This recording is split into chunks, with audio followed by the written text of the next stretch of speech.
Howdy once more. I'm going to solve this puzzle again by just using shading and X's, which is another way to use the same kind of logic, but it's a little harder work. But I find that it helps you to recognize patterns that you might not otherwise recognize for when you're playing in the regular way with the lines and perhaps shading and X's as well. Okay, so no zeros or ones in the corners in this puzzle. So let's start with threes in the corners. Those are inside the loop, so they get yellows. And what else do we have? We have this big string of threes here. So we know we can put X's along the parallels there. And look at that, it solves a 2. So this gives you the answer to why these twos that are in the middle of it's like they're adjacent to 3 or more threes in the middle section.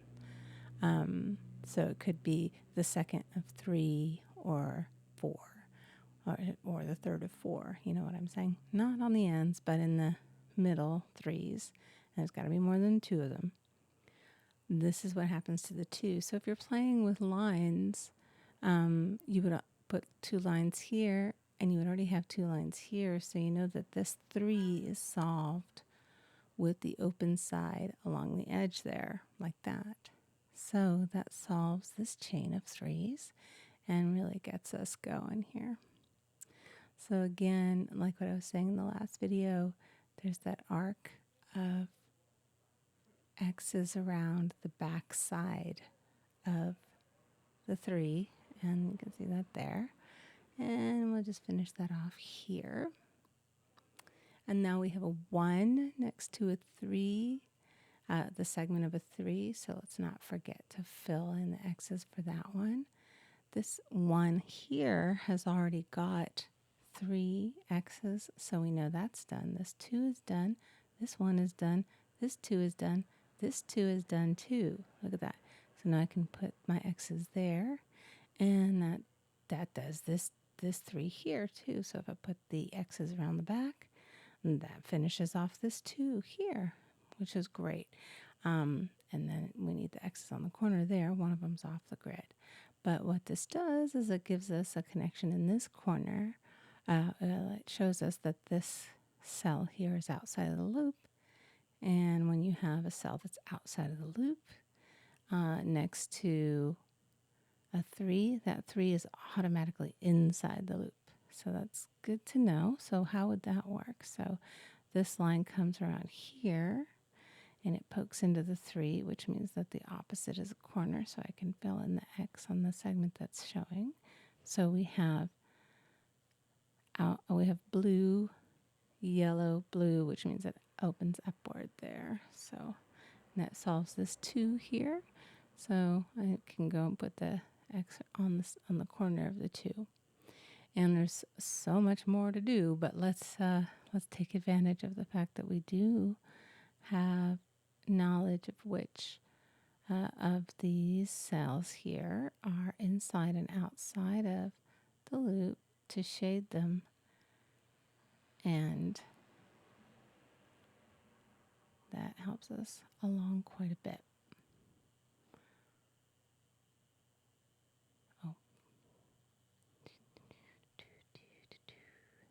All right, so this 3 is on the edge next to an outside space, so that is on the inside. This 2 has 2 blues, it needs its second yellow. Same with this one, same with this one. Okay, this 1 has 2 yellows, therefore, and it's yellow, but it has a blue, so it's fulfilled. Okay, wow, this is just really taking off. This 2 has 2 yellows, so we're going to give it its blues. This 2 has 2 blues, so we'll give it its second yellow. All right, so this corner can't stay like that. It needs a yellow there. Okay, so here's the kind of thing that you can't indicate without lines. This 3 right now has 1 yellow and 1 blue, because the blue is implied outside the grid. And normally that would mean the other two lines can have a line, or the other two segments can get a line, but we don't have any way of indicating that in this case. So, oh well, we'll just have to figure it out later. Not a problem. Okay, we have a pair of 3s up here. So we can put in the X's for those. And anything else obvious? Well, this 3 is done, so I can put the X's on the corners like that, which means that one is outside the loop, which means, again, this 3 is inside the loop. So this 2 has 1 blue, 2 yellow, so let's give it a second blue. Okay, and okay, so we don't know if this is open or closed at this point. If it's open, no, it has to be closed. Because if this is blue here, then this segment is isolated. So that has to be yellow, which means to fulfill this 2, we're going to put a blue there.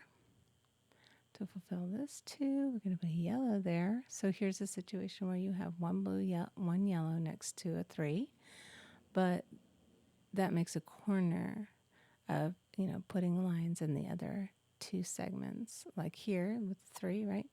Blue and yellow can't put segments there. However, blue, yellow, and if we put the lines in the segments here in our imagination, that makes a corner, so at least I can put in the X's. Okay, we got a blue and a yellow. We don't know what else is going to work for this one. We don't know which way that one's going to resolve, do we?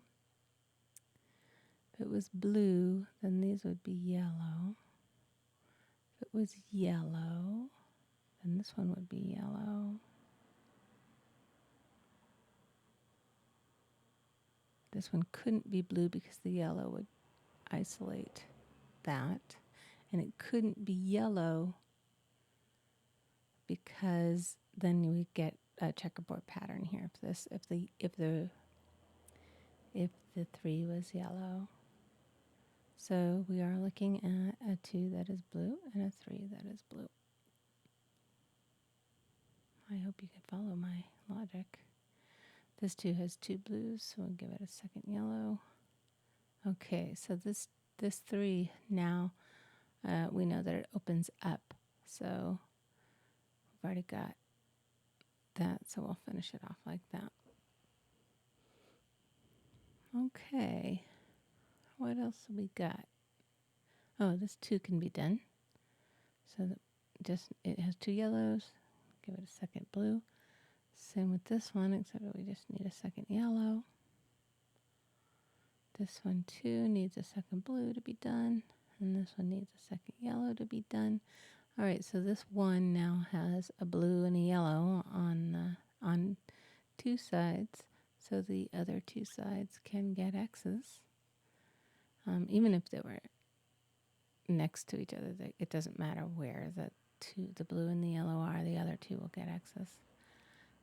So we can solve this pair of 3s. Put the arc of corners around theirs, and that 2 is also solved. And the arc of corner around here, I'm just going to call it the arc of corner. So, nice situation here where this 2 now has our imaginary lines on these 2 segments, which means this is open. This is outside the loop, which means this is inside the loop, and this is required to solve that 3. It also means this 2 is inside the loop. Oh, we already knew that, right? Okay, let's finish all these guys off here. All right, we have, again, a 1 with 2 different ones, so the opposites, the other ones are going to be like that. Okay, we have a 2 with 2 yellows, and we can put 2 blues, and we can do that cascading 2 effect here. Oops. And we can solve for this 1 too, because it's already got 2 yellows, which means it's yellow. All right, so I can see what's happening here. Okay, so in order for this corner to be kosher, we gotta make that blue, which makes this yellow here and this yellow here, following my axis, and then solving that one like that. Okay, that means this too needs to be blue, which means that this one also needs to be, and that one also needed to be blue anyway. And here we go. Connecting that piece, we're almost done. Okay, so let's see how this is. So this is one of those situations where I could logic it all the way through, but there's just some obvious little pieces that make it work. Right. There we go. All right, let's get a line on there. Don't know why I like going counterclockwise, but I do.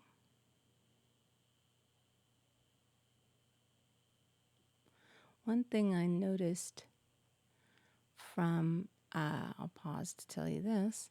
One thing I noticed using this technique that I hadn't noticed before, I've not consciously, is that when you have a pair or more of threes that are either on top of each other or next to each other, horizontal or vertical, that the cells on either side are going to be opposite colors. So if I were to solve these two cells as yellow, I know automatically on the other side of the 3 that these two cells are going to be blue. It's true of longer series too. So see this line of 3s here.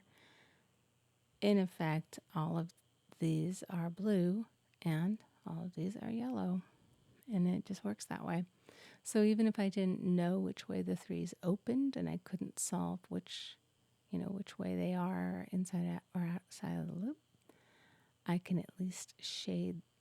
If I get some clue, I can to work off. I could shade the sides, which might get me going.